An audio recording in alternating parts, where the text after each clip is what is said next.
Yes, Leia, magandang gabi.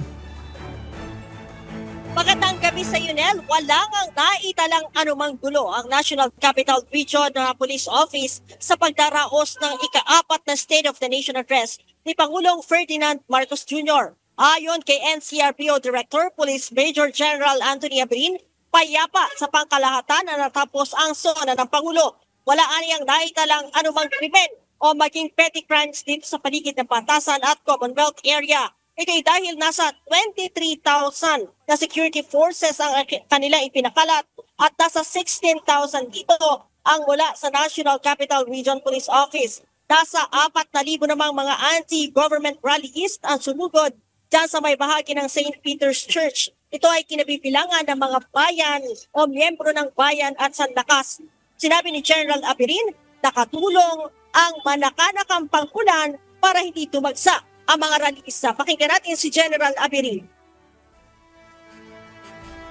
Nagagalak po pong balita na naging generally peaceful po yung State of the Nation address po ng ating Presidente.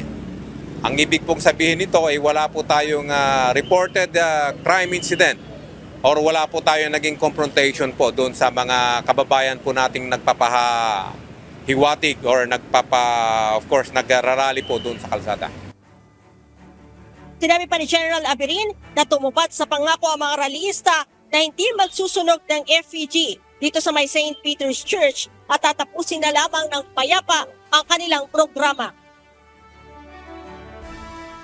Tayo rin po ay nagagalak dahil hindi po sila nagsunog ng FEG because malinaw po yung instruction na pag may nagsunog ng FEG, of course, there will be violation of law. Then, malamang po makakaroon po tayo ng pag-aresto pag nagsunog po sila.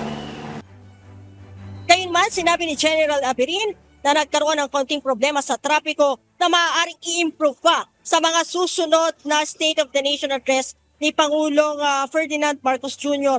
Kinukonsidera din daw nila, Nel, ang pagsaayos ng daloy ng mga sasakyan sa mga susunod na taon para hindi naman maapektuhan yung ating mga motorista. Nel? Maraming salamat sa iyo, Leia Ilagan, mula dyan sa Quezon City.